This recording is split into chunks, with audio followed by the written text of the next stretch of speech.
हमारे बब्बर शेर, प्यारे कार्यकर्ता इंडिया गठबंधन वाले, ये जो दो लड़के छत पे खड़े हैं, आप सबका यहां बहुत बहुत स्वागत भाइयों और बहनों।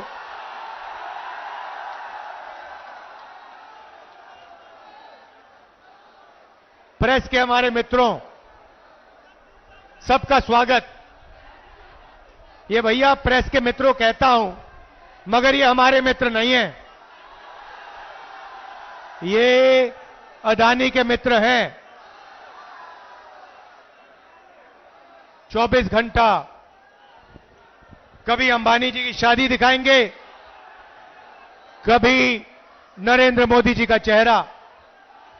आपने मोदी जी के इंटरव्यू देखे हैं आजकल? देखे? वो 4-5 चमचों वाले देखे? अखिलेश जी से सवाल पूछते हैं, उल्टे सीधे सवाल पूछते हैं, मुश्किल सवाल पूछते हैं। प्रेस कॉन्फ्रेंस में मेरे से कोई भी सवाल पूछ लेते हैं, मगर नरेंद्र मोदी जी के इंटरव्यू में 4 चमचे बैठते हैं और नरेंद्र मोदी जी से पूछते हैं, प्रधानमंत्री जी आप आम कैसे खाते हो? आप आम को छुरे से काट के खाते हो, छील के खाते हो या फिर चूस के खाते हो? नरेंद्र मोदी जी कहते हैं, थोड़ी देर सोचकर ऐसे ऊपर की ओर देख के कहते हैं, मैं कुछ नहीं करता हूं, मैं बाकी हिंदुस्तानियों जैसे बायोलॉजिकल नहीं हूं, मैं हिंदुस्तानियों जैसे बायोलॉजिकल नहीं हूं, मुझे ऊपर से परमात्मा ने भेजा है। हम सब बायोलॉजिकल, नरेंद्र मोदी परमात्मा जी ने भेजा है मिशन पर। अच्छा, मिशन कौन सा? नरेंद्र मोदी जी के अजीब से परमात्मा हैं, वो अदानी जी का काम करवाते हैं, अंबानी का काम कराते हैं, अरबपतियों का काम कराते हैं, बनारसी साड़ी जो बनाते हैं, बनारसी पान जो बनाते हैं, उन पर जीएसटी लगा देते हैं, यहां गरीब किसानों की जमीन छीन लेते हैं। नरेंद्र मोदी जी, ये आपके जो परमात्मा है, ये कैसे परमात्मा है? अगर सचमुच में परमात्मा होते तो गरीबों की मदद करवाते, कमजोर लोगों की मदद कराते, अदानी अंबानी की सरकार नहीं चलाते। भाइयों और बहनों, 16 लाख करोड़ रुपया, 16 लाख करोड़ रुपया अरबपतियों का नरेंद्र मोदी जी ने माफ किया है। मैं आपसे सवाल पूछना चाहता हूं, कुछ दिन पहले पूना में अमीर घर के बच्चे ने, 16 साल 17 साल के बच्चे ने करोड़ों रुपए की गाड़ी चलाकर, पोर्श गाड़ी चलाकर 2 लोगों की हत्या की। कोर्ट ने उस बच्चे को कहा कि 300 शब्द का तुम ऐसे लिखो। मैं आपसे पूछना चाहता हूं, अगर बनारस का कोई स्कूटर वाला, ऊबर वाला, टेम्पो वाला किसी को गलती से मार देता है, तो कोर्ट उससे 300 शब्द का ऐसे क्यों नहीं लिखवाता है? अमीर घर का बेटा लोगों को मारता है, उससे कहते हैं 300 शब्द का ऐसे लिखो, और गरीब घर का बेटा किसी को मारता है, गलती से मारता है, ऑटो रिक्शा चलाते हुए मारता है, ट्रक चलाते हुए मारता है, बस चलाते हुए मारता है, तो उससे कहते हैं ये लो 10 साल की जेल काटो, और चाबी उठा के फेंक देते, हथकड़ी लगा देते। यह है नरेंद्र मोदी का हिंदुस्तान, अरबपतियों का। इसमें गरीबों से बिना पूछे जमीन ली जाती है, सही रेट नहीं दिया जाता, अरबपतियों का कर्जा माफ होता है, गरीबों पर जीएसटी लगता है और जो भी सपना अमीर लोग देखना चाहते हैं देख सकते हैं और गरीब लोग गरीबी में फंसे रहते हैं। उन्हीं चमचों ने नरेंद्र मोदी जी से सवाल किया, कहते हैं नरेंद्र मोदी जी कहा जा रहा है कि हिंदुस्तान में अमीर लोग अमीर होते जा रहे हैं और गरीब लोग गरीब होते जा रहे हैं, इसके बारे में आप क्या सोचते हो? नरेंद्र मोदी जी ने 20-25 सेकंड सोचा, ऐसे सोचा,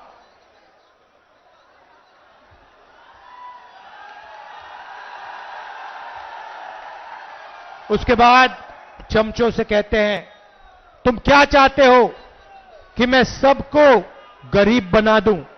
नहीं नरेंद्र मोदी जी, हम चाहते हैं कि जो सुविधाएं अमीर लोगों को मिले वो गरीबों को मिले। जो बैंक लोन उनका माफ होता है वही बैंक लोन छोटे व्यापारियों का माफ हो, वही बैंक लोन किसानों का माफ हो, वही बैंक लोन स्टूडेंट का माफ हो।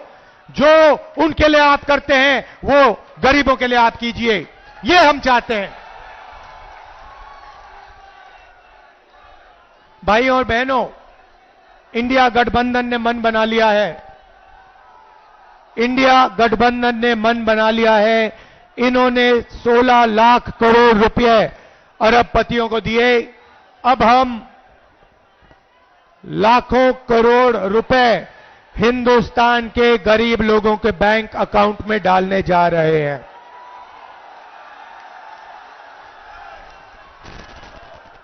महालक्ष्मी योजना, हिंदुस्तान के सारे गरीब परिवारों की लिस्ट बनेगी।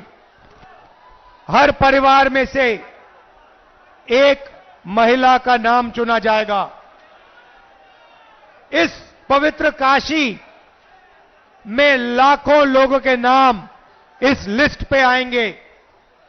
जिनकी जमीन छीनी गई है उन परिवारों के नाम इस लिस्ट पे आएंगे। जिन पर गलत जीएसटी लगाई गई है उन परिवारों के नाम इस लिस्ट पर आएंगे। बेरोजगार युवाओं के परिवारों के लिस्ट के नाम परिवारों के लिस्ट पे आएंगे। और फिर 5 जुलाई को आप अपना बैंक अकाउंट सुबह देखोगे। काशी में लाखों परिवार अपना बैंक अकाउंट चेक करेंगे और हिंदुस्तान इंडिया की सरकार ने आपके बैंक अकाउंट में खटाक से 8,500 रुपए डालने हैं। जुलाई में 8,500, अगस्त 8,500, सितंबर 8,500, अक्टूबर, नवंबर, दिसंबर, जनवरी 8,500। खटाखट खटाखट खटाखट खटाखट अंदर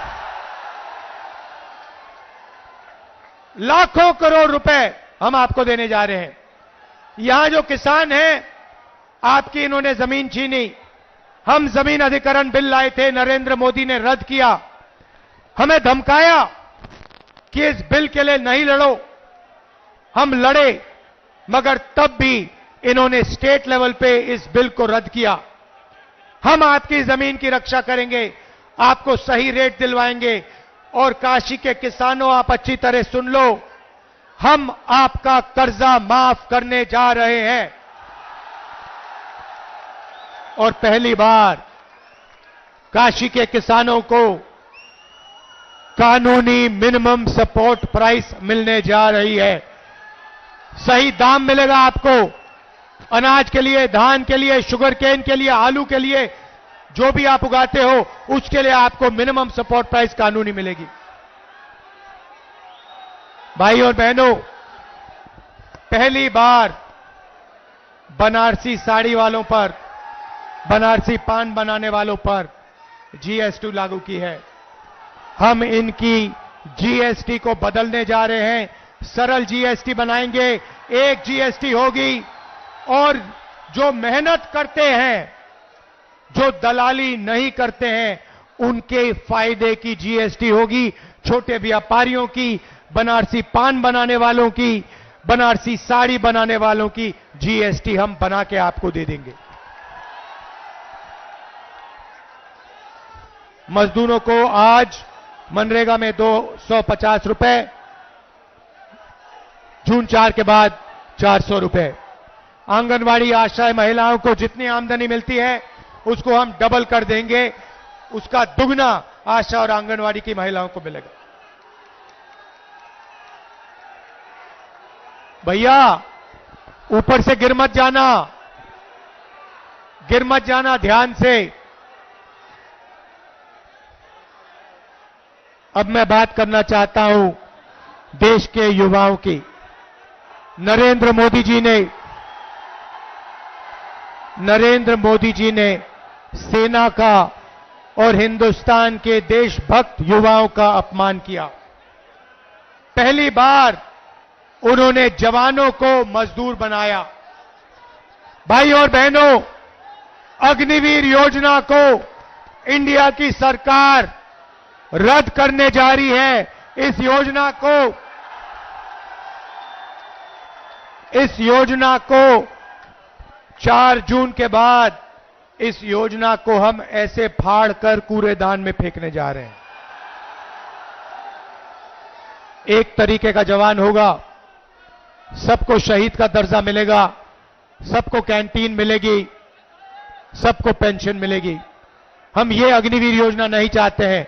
अग्निवीर योजना के माध्यम से नरेंद्र मोदी जी चाहते हैं कि अमीर घर के बेटों को, बच्चों को पेंशन मिले, शहीद का दर्जा मिले, कैंटीन मिले, परिवार की रक्षा हो, और गरीब घर के बच्चों को कहा जाए, शहीद होने के बाद उनके परिवारों को कहा जाए कि हिंदुस्तान की सरकार आपकी देखभाल नहीं करेगी, आपको पेंशन नहीं मिलेगी, आपको शहीद का दर्जा नहीं मिलेगा।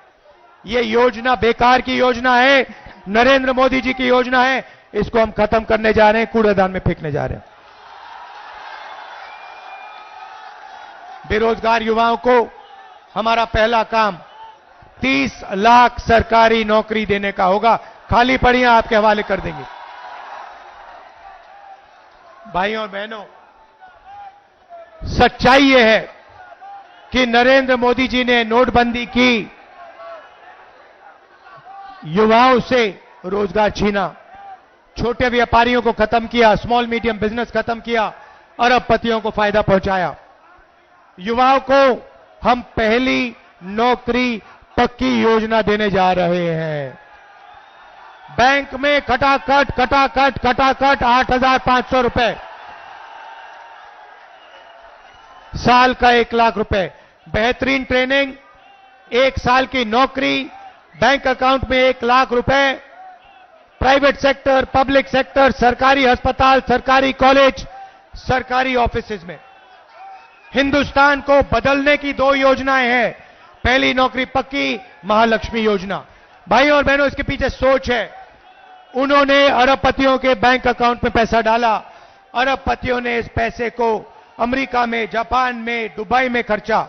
हम आपके बैंक अकाउंट में पैसा डाल रहे हैं, आप इसको काशी में, वाराणसी में, उत्तर प्रदेश में, बाकी प्रदेशों में खर्च करोगे, शहरों में, गांव में खर्च करोगे। T shirt, shirt, pant, mobile phone, जूते, मोटरसाइकिल, स्कूटर, मोबाइल फोन, ये चीजें खरीदोगे। जैसे ही आप ये प्रोडक्ट्स खरीदना शुरू करोगे, वैसे ही हिंदुस्तान की अर्थव्यवस्था शुरू हो जाएगी। फैक्ट्रियां एक बार शुरू हो जाएंगी, मेड इन इंडिया होगा, मेड इन चाइना का मुकाबला होगा, और उन्हीं फैक्ट्रियों में हिंदुस्तान के करोड़ों युवाओं को रोजगार मिलेगा। हम हिंदुस्तान की अर्थव्यवस्था को जंप स्टार्ट कर रहे हैं, चेन बना रहे हैं। गरीबों के बैंक अकाउंट में पैसा डाल रहे हैं, किसानों के बैंक अकाउंट में, मजदूरों के बैंक अकाउंट में, महिलाओं के बैंक अकाउंट में, बेरोजगार युवाओं के बैंक अकाउंट में पैसा डाल रहे हैं। आप ये पैसा खर्च करोगे, फैक्ट्रियां चालू हो जाएंगी, मेड इन इंडिया होगा, इन्हीं फैक्ट्रियों में आपको रोजगार मिलेगा। हिंदुस्तान की अर्थव्यवस्था खटाखट शुरू हो जाएगी।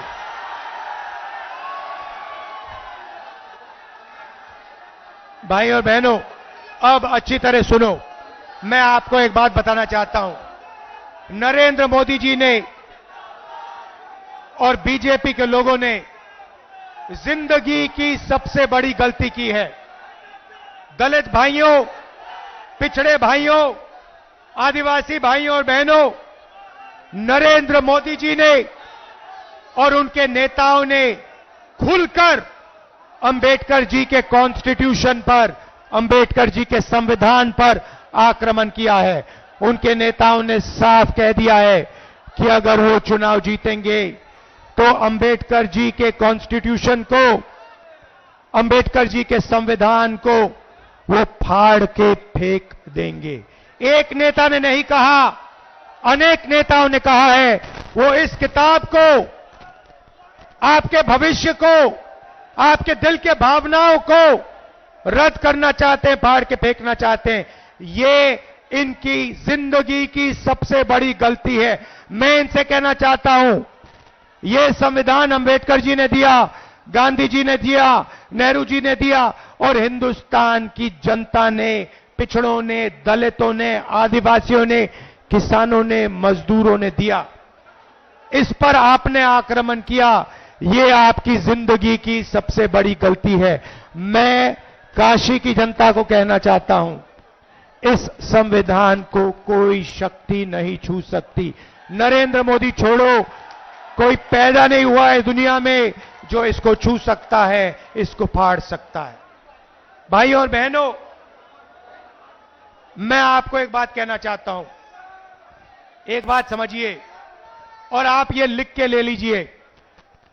कहा जा रहा है, मीडिया में कहा जा रहा है कि अजय राय जी, नरेंद्र मोदी हिंदुस्तान के प्रधानमंत्री से लड़ रहे हैं। अजय राय जी आइए आगे। काशी की जनता, मैं आपको एक बात बताना चाहता हूं,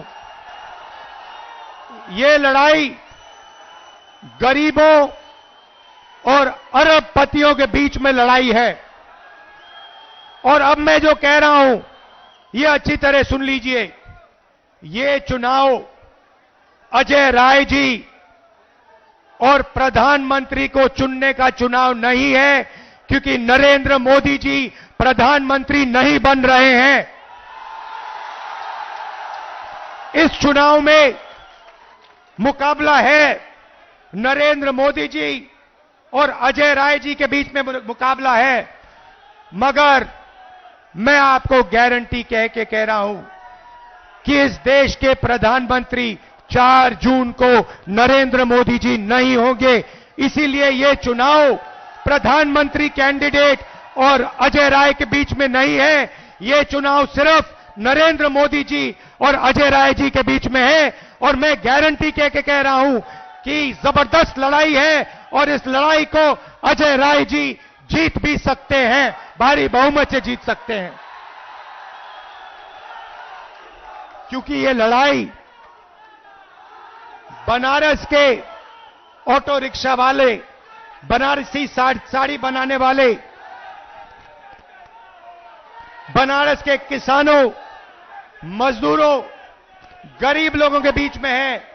ये लड़ाई दलित, आदिवासी, पिछड़ा वर्ग, गरीब जनरल कास्ट और अरबपतियों के बीच में है। इन अरबपतियों ने आपसे सब कुछ छीना, सब कुछ पिछले 10 साल नरेंद्र मोदी जी ने इनको दिया। आपके एयरपोर्ट, आपके पोर्ट, आपका इंफ्रास्ट्रक्चर, सड़क के कॉन्ट्रैक्ट, डिफेंस इंडस्ट्री, अग्निवीर योजना अदानी जी के लिए बनाई गई है, हिंदुस्तान के जवानों के लिए नहीं बनाई गई है। तो याद रखिए जो मैंने कहा है, ये चुनाव, ये जो वाराणसी का चुनाव है, इस चुनाव में हमारे कैंडिडेट अजय राय जी जीत हासिल करेंगे। आप सबका दिल से धन्यवाद। समाजवादी के कार्यकर्ता, कांग्रेस पार्टी के कार्यकर्ता, इंडिया गठबंधन के कार्यकर्ता, आप सब मिलकर लड़ रहे हो, बहुत गर्व होता है। भारी बहुमत से अजय राय जी को जिताइए। नमस्कार, जय हिंद, जय उत्तर प्रदेश। सभी लोग बैठे रहिए।